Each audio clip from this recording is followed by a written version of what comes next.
Hai Sobat Klik, ketemu lagi di Klik Podcast hari ini.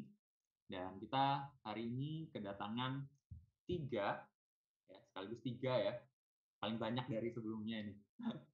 3 narasumber, yaitu yang pertama itu Saudara Rian Riki Wirawan, ya, Coach Rian, atau kita sebutnya nanti Coach Rian. Kemudian yang kedua ada Citro Desi Kumala, ya, Saudari Citro Desi Kumala, atau kita sebutnya Desi ya. Dan yang ketiga, ini yang spesial, yaitu kita kehadiran Ibu Ayunda Ramadhani, Magister Psikologi, ya. Dan sekarang profesi beliau adalah seorang psikolog. Ya, mungkin sedikit saya cerita tentang beliau ya, karena ini spesial, khusus spesial ya. Beliau ini sudah 8 tahun di bidang psikologi, ya. Dan pendidikan beliau dari tahun 2003 sampai 2008 itu sarjana psikologi, ya, menempuh kuliah di Universitas Muhammadiyah Malang. Kemudian lanjut lagi, beliau melanjutkan studi tahun 2008, jadi habis dari S1 langsung lanjut ke S2 sampai tahun 2011, ya, menempuh magister profesi psikolog klinis, ya, atau S2 di Universitas Muhammadiyah Malang juga. Dan pengalaman kerja beliau, ya, jadi dari tahun 2012 sampai 2015 beliau seorang psikolog klinis di RSCD Atma Husada Mahakam. Kemudian 2012 juga sampai sekarang beliau merupakan dosen tetap, ya, dari FISIP Prodi Psikologi Universitas Mula Warman, ya, Unmul. Kemudian juga psikolog sekolah di SD, SMP, Fastabikul Khairat, ya. Fastabikul Khairat SD dan SMP-nya, psikolog sekolah. Kemudian tahun 2015 sampai sekarang psikolog Yayasan Rehabilitasi Napsa Sekata Foundation Samarinda, ya. Psikolog Yayasan Rehabilitasi. Kemudian dari tahun 2016 sampai sekarang juga tim psikolog Pusat Pelayanan Terpadu Pemberdayaan Perempuan dan Anak, ya, Kota Samarinda. Wah. Dan terakhir 2017 sampai sekarang itu beliau psikolog tim asesmen terpadu BNN Provinsi Kaltim. Praktek psikolog klinis juga di Klinik Pabro Jalan Perjuangan. Oh, ada lagi ternyata dari tahun 2019 sampai sekarang juga merupakan koordinator tim psikolog UPT PPA Kota Samarinda dan juga tim psikolog Puspaga Cinta Siejati Kota Samarinda. Wah, banyak sekali ya pengalaman kerja beliau yang sudah dari tahun 2012 ya. Jadi sudah 8 tahun beliau di dunia psikologi ya dan menjadi seorang psikolog. Ya, langsung saja kita sapa ya 3 narasumber kita. Ya, halo semuanya, selamat datang di Klik Podcast dari DPC Patria Samarinda dan Namo Buddhaya. Namo Buddhaya. Ya.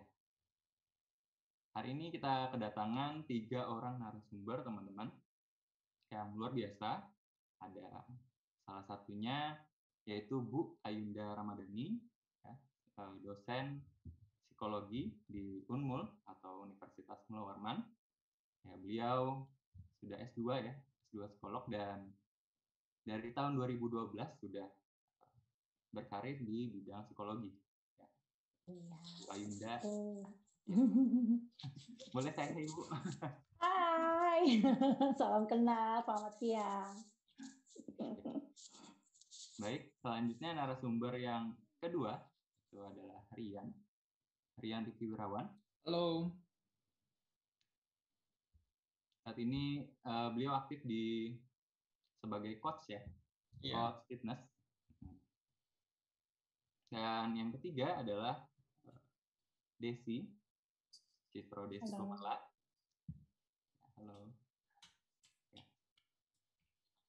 Nanti kita akan hari ini ngomongin tentang body shaming ya teman-teman. Nah, body shaming itu mungkin ada yang sudah tahu, ada yang belum tahu. Nah, kita akan bahas dulu pengertian dari body shaming ini apa sih sebenarnya, penyakit apa body shaming ini.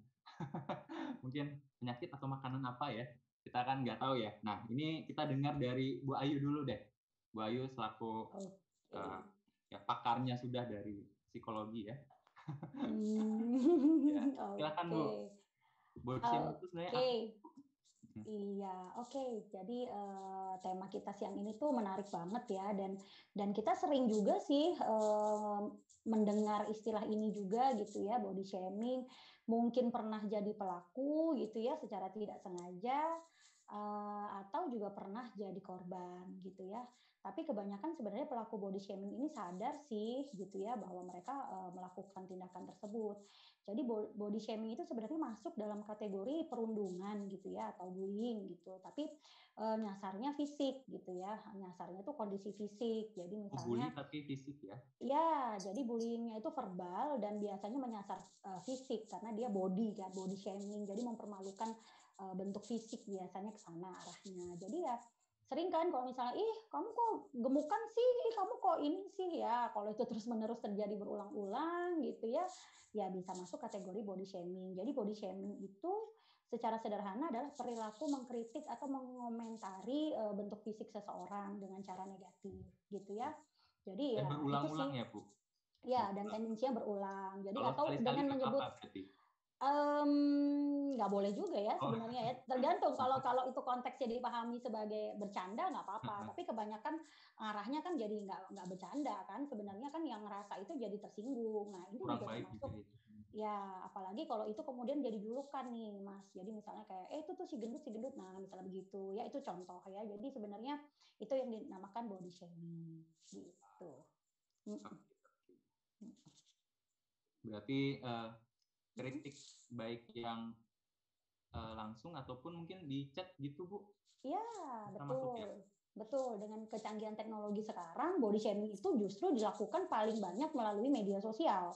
Ya, Instagram itu paling sering banget deh gitu ya, karena ada penelitian memang juga dilakukan tahun 2021, kalau nggak salah saya lupa penelitiannya itu di mana, tapi di Indonesia, bahwa kebanyakan pengguna internet itu bullying secara cyber gitu di Instagram.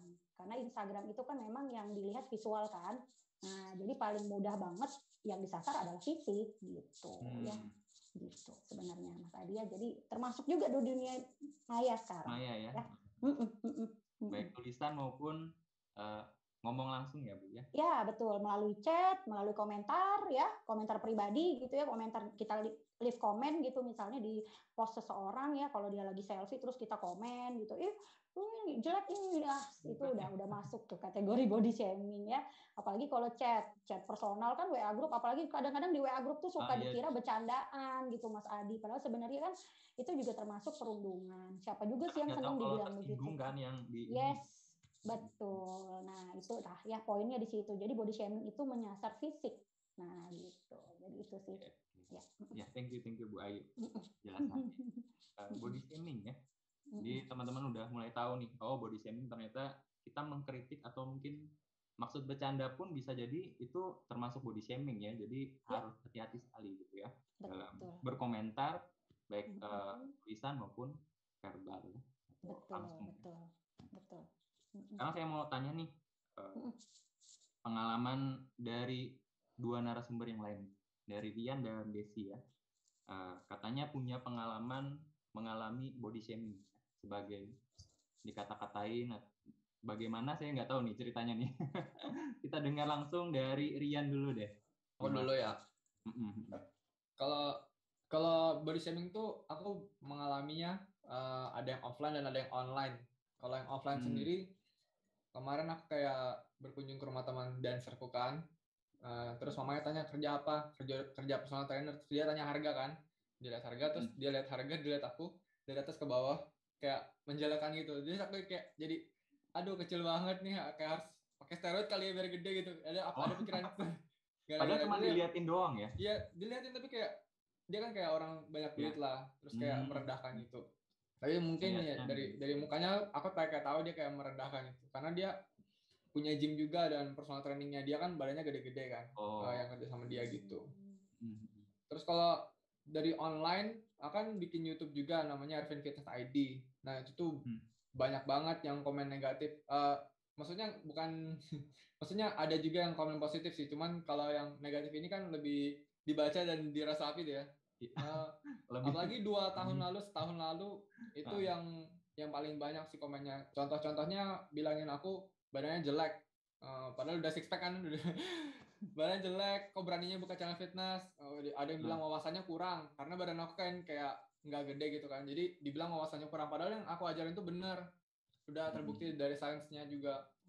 Ada juga yang komen badan aku kayak kuli aja badannya lebih bagus daripada kamu katanya gitu. Banyak macam, ada yang bilang kayak triplek, kayak lidi, cungkring dan lain-lain. Itu yang paling sering sih di YouTube sih kalau untuk aku. Nah itu ngena tuh, jadi kayak bikin konten jadi malas. Jadi malah turun ya semangatnya ya? Ya, turun semangat. Tapi sekarang masih rutin bikin, Yan? Ya lagi mau rutinin lagi sih. Membangun semangat lagi ya? Ntar kalau ada yang komen negatif lagi nggak tahu nih. Mungkin Ibu Ayunda ada tips nih. Nanti kita bahas. Dari Bu Ayu pasti ada tipsnya nih gimana. Jadi Rian yang Rian rasain gimana pas dapat komen-komen yang yang negatif gitu ya? Nggak di komen pun ya diliatin aja rasanya juga gimana gitu. Ya karena nggak bisa berubah saat itu juga kan, bukan kayak skill dance atau skill main biola yang bisa langsung dari otak skillnya tuh, bukan dari fisik. Ya kalau fisik kan perubahannya agak lambat ya. Betul. Jadi yang dirasain semangat down gitu ya. Iya betul. Murung. Ya jadi nggak mood, jadi makan. Iya apa ya? Kalau aku tuh orangnya kalau marah malah nggak mau makan, jadi malah kebalikan dari yang bisa bilang cewek-cewek lah kalau marah lampiaskannya ke makan kan. Kalau aku malah nggak mau makan. Malah nggak nafsu makan gitu ya? Iya nggak nafsu makan. Jadinya malah tambah kecil deh. Bukan tambah gede tapi malah tambah kecil. Betul. Karena kurang makan ya. Iya. Iya, oke. Ya, mungkin dari Rian, ada lagi Rian yang mau dibagi ceritanya? Selain itu mungkin apa ada lagi? Apa coba tanya? Masa kecil mungkin ada ngalamin juga? Kecil sampai aku bikin konten nggak ada sih. Mungkin kalau ada pun aku nggak peduli gitu loh. Cuman berasanya pas ini ya, pas sudah jadi. Pas sudah bikin konten YouTube itu baru mulai. Nah awal-awal fitness aku kan teman masih circle teman-teman aja tuh. Yang lain kan pada nggak fitness, cuma aku yang fitness. Jadi kayak dibilang bagus gitu badannya, jadi semangat kan. Terus ikut body contest juga, jadinya ada tujuan itu. Terus kalau masuk ke YouTube kan artinya udah masuk ke dunia luas ya, semua orang bisa lihat. Nah itu tuh dari situ mulai orang nggak dikenal mulai ngomongin kita kan. Kalau teman ngomong kita kan kita anggapnya bercanda doang. Tapi kan kalau orang nggak dikenal mungkin dia serius kali ya. Lalu mungkin juga itu anak kecil yang ngomong. Lebih berasa ya karena kan nggak kenal juga kan. Takutnya itu kayak mata publik kayak mewakilkan mata publik gitu loh pada penglihatannya ke aku. Jadi ngerasa kayaknya orang lain banyak yang melihat aku. Iya, jangan semua orang gini. Mungkin juga kalau ada yang muji tapi nggak komen muji gitu lah, jadinya yang kelihatan cuma yang negatifnya doang. Mungkin ya. Iya sih. Tapi memang lebih banyak yang ini ya, yang komentar negatif ya kalau di YouTube-nya Rian. Balance sih, ada yang positif ada yang negatif. Akhir-akhir ini sih positif ya, dari setahun terakhir. Tapi kalau setahun lalu sampai 2 tahun lalu, awal-awal itu kan banyak yang komentar negatif. Jadi mungkin juga karena produksi videonya masih kurang bagus atau cara ngomongnya kurang bagus, ya belum tertata gitu. Mungkin itu menyebabkan juga kali ya. Mungkin juga belum kenal kan, kontennya baru dikit. Kan makin lama kita bikin konten, makin orang kenal, mungkin bisa ada makin suka. Karena tak kenal sama kata sayang kan. Betul. Oke. Ya, mungkin cukup ya dari Rian ya ceritanya. Berarti dari langsung juga ada dan dari komen YouTube yang banyak ya dari YouTube-nya Evian Fitness ya. Nah kalau dari Desi gimana, ada cerita nggak sih? Kalau aku sih lebih sering langsung ya tentang body shamingnya gitu. Jadi kayak misalnya ketemu teman lama, terus nggak ada hujan, nggak ada badai, tiba-tiba, ih ternyata kamu besar juga ya, kata-kata gitu kayak, hah apaan sih baru ketemu, terus kayak bikin mood ya. Kadang kan cewek juga mood-moodan, kalau misalnya iya kayak gitu. Jadi kalau misalnya kayak gitu aku bukannya langsung marah kayak orang-orang yang membludak, tapi side effect yang setelahnya di belakang layarnya itu yang bikin kayak makan sedikit tuh tiba-tiba mikir kayaknya makannya nih kalorinya banyak deh. Jadi kayak makan terus asupan-asupan yang seharusnya baik, tapi karena kita negative thinking itu jadi kayak ya ampun mempengaruhi banget gitu loh. Terus ya keseringan tuh malah karena terbiasa langsung dikata-katain kayak gitu, gimana ya, aku malah jadi ngikut kayak oh iya kayaknya badan aku memang gede, kayak ikut ke bawah arus negatifnya gitu loh. Karena sering dibilang kamu tambah gede, jadi ngerasa iya kok kayaknya gede beneran ya? Iya gede beneran, bener kayak gitu. Terus kayak jadinya tuh gimana ya, kita tuh kayak punya rasa insecure tuh makin tinggi. Terus juga ya negatifnya tuh ikut kayak ngolokin diri sendiri gitu. Kayak misalnya gila ya gede banget lengan kamu kayak petinju. Iya emang petinju. Jadinya kayak ngolokin diri sendiri juga gitu loh. Jadinya kayak kadang body shaming ini nih side effect-nya itu tuh bukan yang terlihat di luar, tapi kayak kelihatannya tuh di belakang layar gitu. Jadi kalau Desi sendiri ngerasanya nggak nyaman, terus kalau mau makan gitu mulai pilih-pilih gitu ya?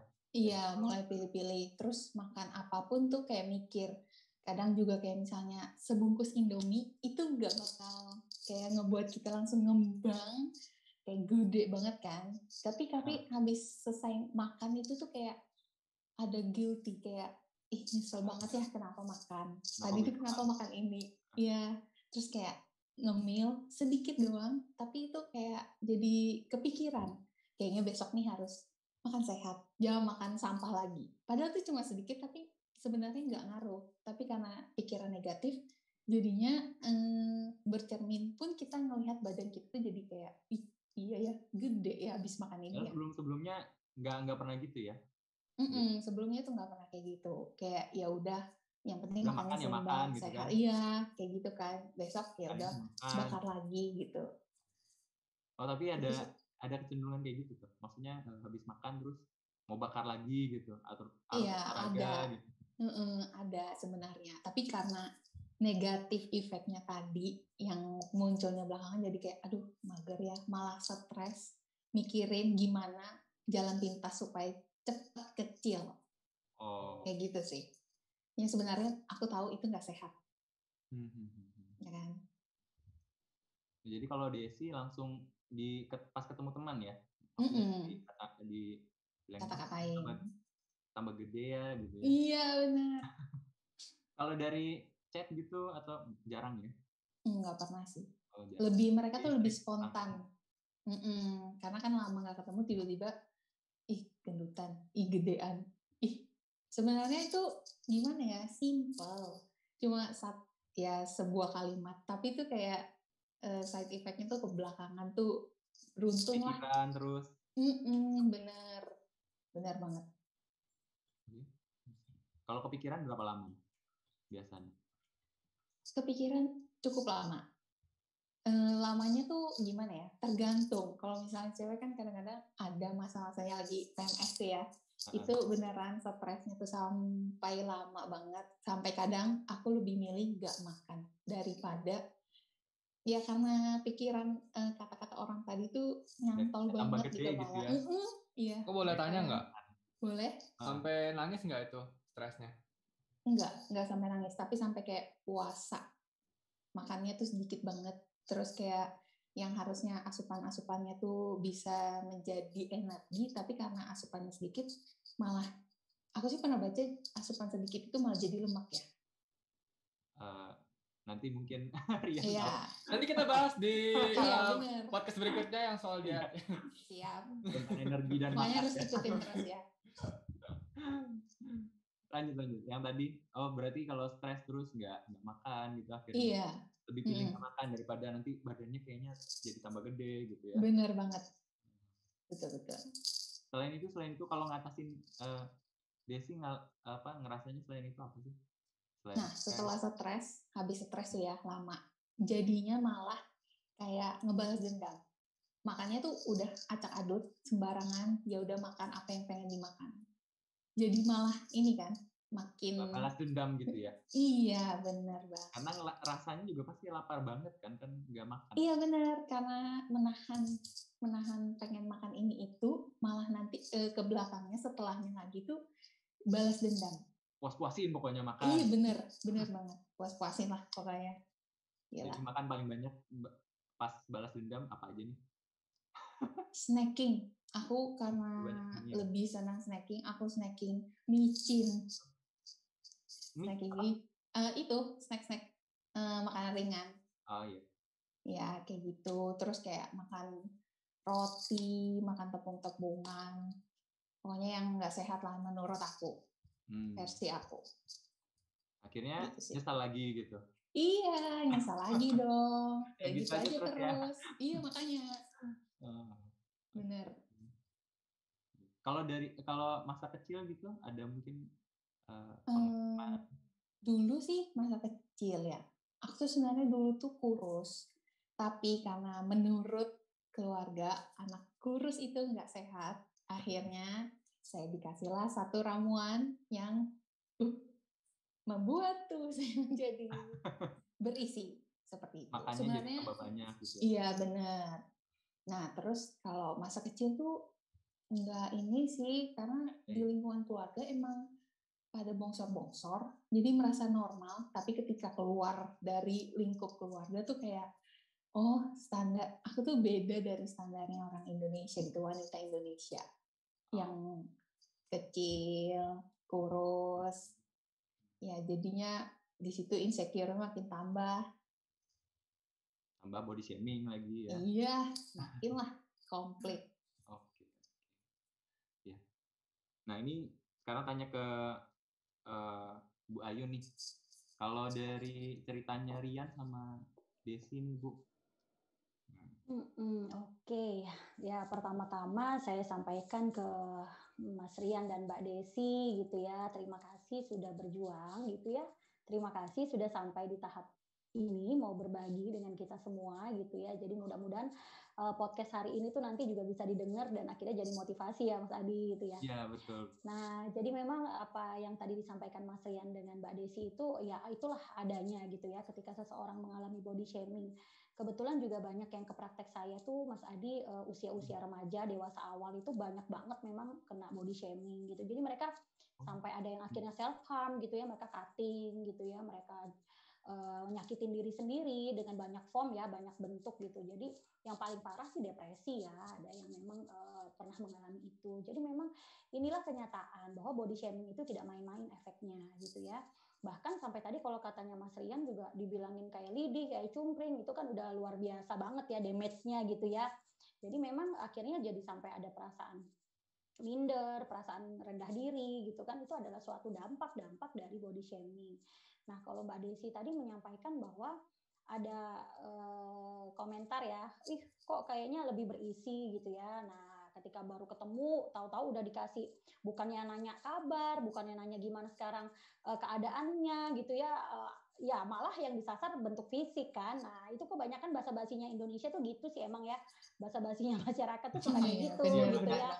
Sebenarnya basa-basi tapi sebenarnya jadi nggak ngerasa kalau itu tuh nyakitin banget gitu. Nah yang terjadi sama Mbak Desi ini sebenarnya juga pernah diteliti. Jadi memang ketika kita dikomentarin lebih berisi ya, dalam tanda kutip kita dibilangin gendut gitu misalnya ya, memang itu ada dua efek yang bisa terjadi biasanya Mas Adi, yaitu kita berhenti makan, kita diet ekstrim atau ngurangin asupan ya, atau kita malah lebih berlebihan makan atau overeating gitu ya. Jadi sebenarnya dua hal yang sering muncul. Jadi kalau pada Mbak Desi tadi kan awalnya akhirnya jadi mengurangi asupan ya sayangnya. Jadi maksudnya makan Indomie aja udah yang dipikir-pikir kalorinya berapa gitu ya. Benar-benar dibatasin banget. Nah, sebenarnya ini benar.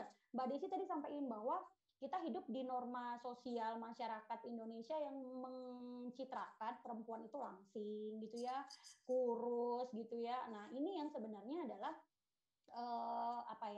stigma-stigma yang harus kita berantas. Bahwa sebenarnya perempuan itu cantik ya dengan dirinya sendiri, tidak perlu harus ada kategori atau standar kecantikan yang seperti itu. Apalagi sekarang industri K-pop juga kan makin masif ya. Jadi citra bahwa perempuan itu harus langsing, kurus, tinggi, kutilang ya, kurus, tinggi, langsing itu harus begitu gitu ya.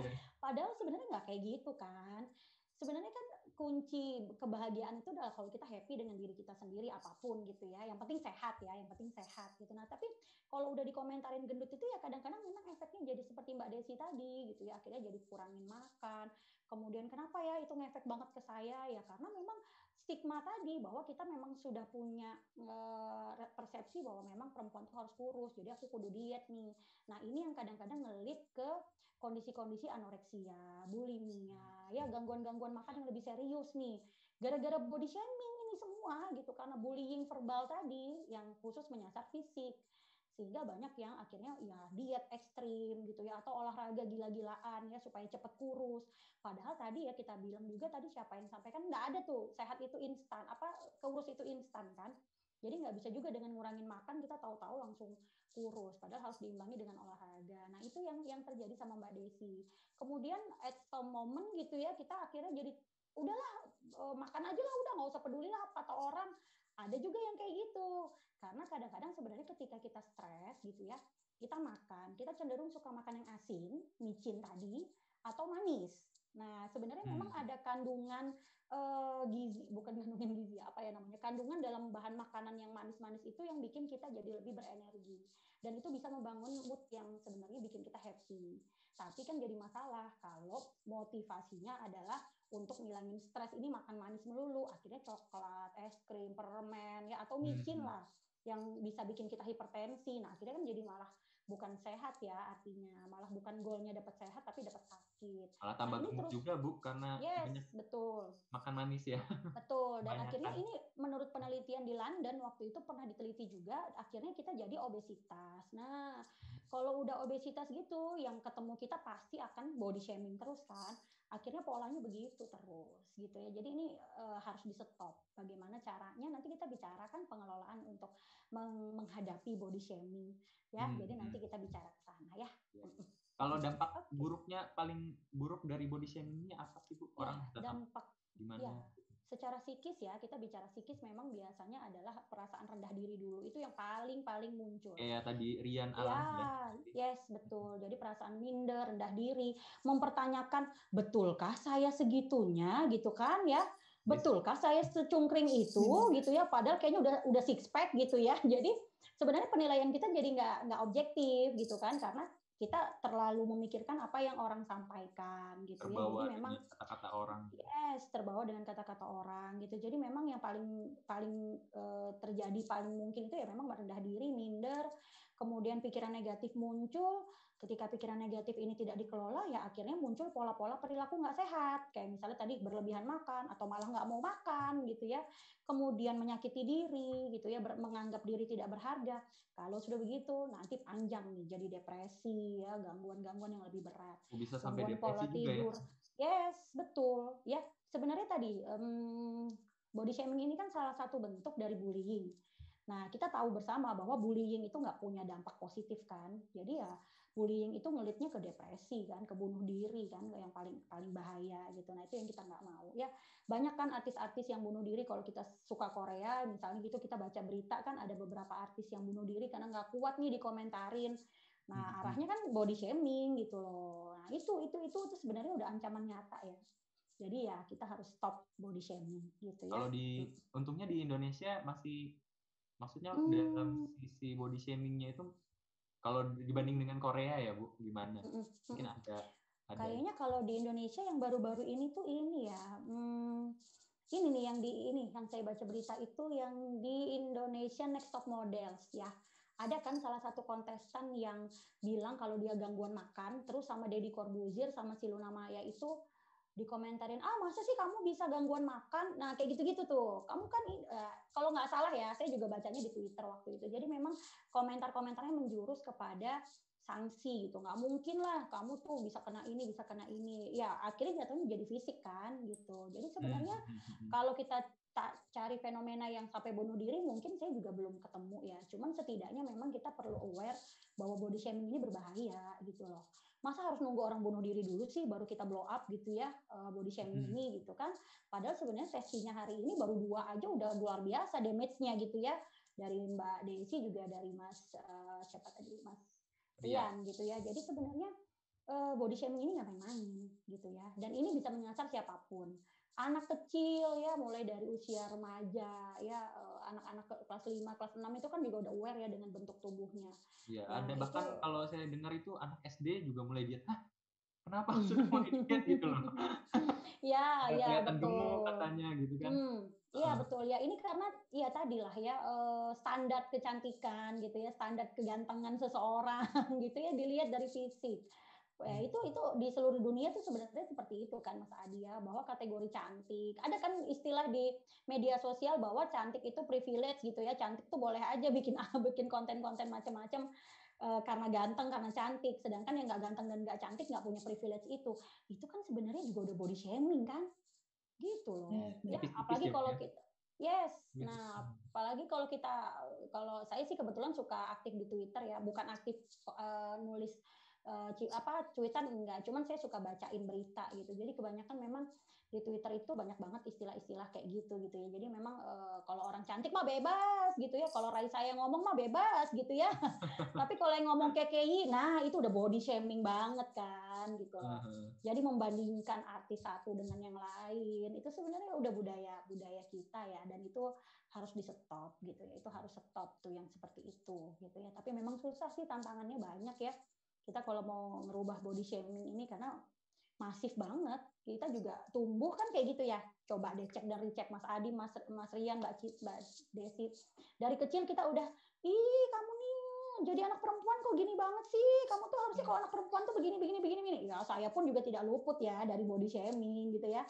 Tapi seiring waktu kita belajar ya kan bahwa itu adalah body shaming, bagaimana strategi menghadapinya. Nah, itu yang sebenarnya nanti kita perlu sharing gitu loh Mas Adi. Jadi memang body shaming tidak terhindarkan dan tidak bisa menutup mulut semua orang ya gitu kan, karena orang bebas berkomentar. Nah ini yang berbahaya. Pasti ada aja ya Bu ya orang. Ada aja. Sekarang loh kalau saya boleh jujur, Mbak Desi, Mas Rian di sini yang jadi korban ya ceritanya gitu ya. Kalau saya lihat sih sekilas apa sih yang perlu jadi korban? Perasaan cantik-cantik dan ganteng-ganteng gitu ya, sepengamatan saya gitu ya. Kok bisa gitu ya juga kena. Nah, makanya tadi saya bilang body shaming itu tidak melihat usia, tidak melihat jenis kelamin, tidak melihat dia udah ganteng atau cantik atau belum ganteng, belum cantik, pokoknya kena terus gitu ya. Nah, karena itu tadilah kadang ya standar orang itu berbeda kan. Jadi dengan mudahnya dia mengucapkan kata-kata yang mungkin menyakiti. Nah, itu yang kita nggak mau, Mas Adi ya. Gitu sih. Kalau di negara yang lain gimana sih? Kalau body shaming? Iya, kebetulan kan kalau jurnal-jurnal, ya kebanyakan kalau body shaming ini karena ngelitnya ke kondisi fisik, dia banyak dibahas di jurnal-jurnal medis biasanya gitu ya, atau behavior ya, pendekatan behavior. Jadi memang ini juga terjadi di banyak belahan dunia, nggak usah di Samarinda ya kan, di Indonesia juga terjadi, di Korea saya pernah baca juga, di London sampai ada penelitian bahwa ketika seseorang itu mendapat komentar negatif terkait fisiknya, itu mengalami kenaikan berat badan kalau nggak salah berapa ya, 5 kali lipat kalau nggak salah dibanding yang tidak mendapat komentar negatif. Tapi tahun berapa itu penelitian saya juga udah lupa, karena body shaming ini kan bagian dari bullying ya, jadi saya banyak juga riset bullying. Salah satunya ya body shaming ini terjadi dimanapun, di seluruh dunia manapun. Makanya gangguan-gangguan yang disebabkan oleh body shaming ini ada anoreksia, bulimia, itu kan di barat sana juga gencar kan gitu. Jadi sebenarnya di mana-mana di negara manapun menghadapi masalah yang sama. Karena ini isunya kesehatan mental ya. Nah, kesehatan mental itu di mana-mana terjadi isu itu. Gitu, Mas Adi. Terus cara kita ngadapin body shaming nih Bu sebagai korban nih. Kan dapat komentar, dapat kritikan, ya kamu gemukan atau kok kamu kayak Lidi kayak yang tadi Rian sampaikan. Ya, tapi ini gimana sih Bu? Supaya kita nggak dapat dampak negatif tadi, kayak sampai nggak makan, sampai stres, sampai depresi bahkan. Iya, betul. Memang kita kalau bicara cara mengatasi ya atau cara menghadapi body shaming ini memang susah-susah gampang ya Mas Adi. Karena satu hal yang harus kita punya dulu adalah self esteem atau harga diri. Kebanyakan orang-orang yang mudah terdampak body shaming ini adalah memang orang yang secara harga diri tidak merasa, bukan saya bilang nggak merasa berharga ya, tapi harga dirinya nggak setinggi orang-orang yang lebih tahan mental, yang diolok-olok tahan mental itu harga dirinya kan dia bagus ya. Jadi bukan berarti Mas Rian dan Mbak Desi ini harga dirinya rendah, enggak. Tapi kan tadi banyak faktor ya, bahwa stigma masyarakat ya, kata Mbak Desi tadi bahwa cantik itu harus langsing. Terus Mas Rian juga sebenarnya kan juga sebenarnya Mas Rian ini bagus banget loh. Dia sekarang jadi coach kan, dia jadi personal trainer, itu kan sebenarnya adalah suatu kompensasi dari rasa tidak mampunya tadi secara fisik, akhirnya dia berlatih kan gitu ya. Nah itu sebenarnya adalah suatu hal yang sangat positif gitu ya. Dia membuktikan bahwa saya itu nggak kayak Lidi gitu loh. Saya nggak cungkring seperti Lidi, buktinya saya six pack gitu ya. Nah ini sebenarnya adalah output yang kita harapkan. Jadi ketika kita mendapatkan body shaming itu ya tunjukkan dengan bukti bahwa kita tidak seperti yang mereka katakan. Tapi ini kan memang susah-susah gampang ya. Yang pertama itu adalah balik dulu ke diri pribadi. Penilaian orang itu tidak menentukan diri kita kan sebenarnya ya. Nah, jadi penilaian orang lain itu bukanlah kita. Tidak selalu kita kan. Jadi ketika kita dibilang kayak Lidi, kayak kita dibilang berisi gitu ya, itu sebenarnya kan standar orang itu ya yang dia paksakan kepada kita. Jadi sebenarnya yang pertama adalah coba cek dulu apakah diri kita memang sama seperti yang mereka katakan. Ya, jadi sebenarnya kita tuh balik dulu ke internal kita bahwa kita hidup di sini gitu ya, kita hidup sampai saat ini apakah untuk mendengarkan penilaian orang lain? Kan tidak ya. Jadi yang pertama ya berlatih untuk mensyukuri sih sebenarnya ya, kondisi kita apapun itu berharga. Mau kita bagaimanapun, kondisi kita bagaimanapun, itulah kita dan kita harus patut bersyukur akan itu. Jadi sebenarnya itu sih yang paling penting. Jadi ini lead-nya ke harga diri. Jadi memang yang pertama pastikan bahwa komentar orang lain itu tidak benar gitu ya. Kalaupun benar ya, kalaupun ada yang benar ya berarti itu kita perlu nanti introspeksi langkah berikutnya kan gitu ya. Gitu. Jadi sebenarnya apapun komentar orang itu mindset kita adalah begini. Saya nggak bisa ya nutup mulut kamu gitu ya. Jadi apapun yang kamu omongin aku akan dengarkan, tapi nggak aku masukin dalam hati. Nah kadang-kadang mindset begitu berhasil. Kita dengarkan aja, tapi masuk kuping kanan, keluar kuping kiri. Nah, karena kita nggak bisa nih mulut orang itu kita tutup. Apa kita mau bawa plester sehari-hari kan nggak mungkin. Ya, itu yang pertama. Kalau kita tidak bisa melawan, artinya melawan itu bukan berarti kita langsung main konflik ya sama dia enggak. Tapi kita perlu punya keterampilan asertif namanya, Mbak Desi, Mas Rian. Jadi asertif. Kalau dibilang, oh kamu kok kayaknya gendutan, iya, masa iya sih, enggak tuh perasaan timbanganku baik-baik aja, nggak ada naik, nggak ada turun, stabil kok, mungkin itu kamu aja yang ngelihat karena kita lama nggak ketemu. Jadi perlu ada kemampuan asertif. Kayak self defense gitu ya? Yes, iya betul. Jadi memang kita paparin fakta. Ya, keyakinan diri sendiri. Iya, yes betul. Jadi kita perlu paparin fakta. Kalau dia bilang misalnya, kamu kok gendutan sih gitu ya, kamu ngelihatnya setahun yang lalu kali gitu ya, kan wajar aja kalau naiknya 1 kilo, 2 kilo gitu ya. Jadi sebenarnya kita perlu juga kemampuan untuk bisa asertif gitu. Nah kalau Mbak Desi tadi kan lebih kepada mendam dulu gitu ya kayaknya ya sayangnya. Nah mendam ini yang nanti lama-lama bisa meledak memang ya. Jadi memang keluarannya ya tadi entah kita membatasi makan atau malah kita jadi overeating. Nah ini yang sebenarnya kita jadi nggak mau. Jadi udah ketika ada komentar itu bales aja dengan kata-kata yang adaptif gitu ya, bukan berarti kita ngolok mereka balik, enggak gitu ya. Oh oke, terima kasih ya atensinya, berarti kamu perhatian banget ya sama aku gitu. Tapi untuk informasi aja loh, berat badanku nggak naik tuh dari kemarin-kemarin juga cuma segini gitu.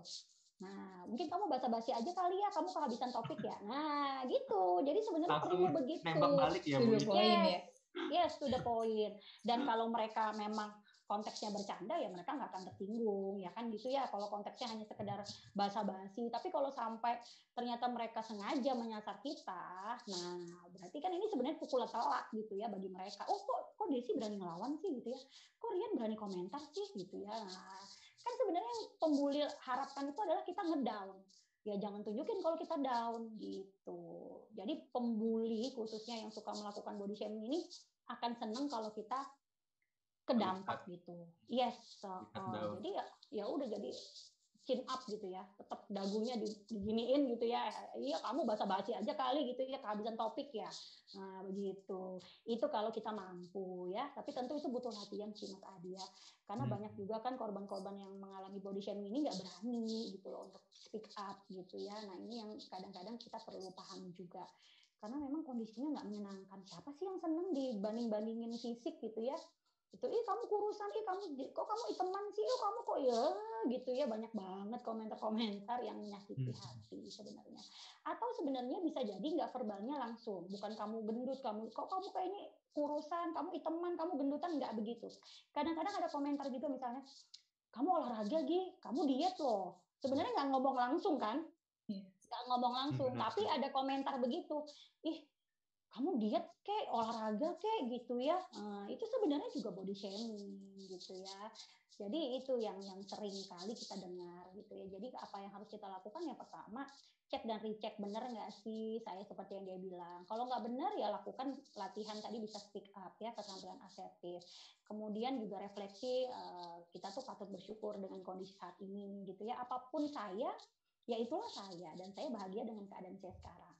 Tapi kalau memang ditemukan kayaknya kita bener nih berat badan naik atau mungkin kita kelihatannya memang kurusan, ya kita lakukan kayak Mas Rian tadi, dia latihan kan, dia workout ya, dia bentuk badan, tunjukin ke orang-orang yang ngomongin dia seperti itu bahwa aku tuh sekarang udah begini loh, aku jadi personal trainer loh gitu. Itu kan achievement yang luar biasa gitu ya.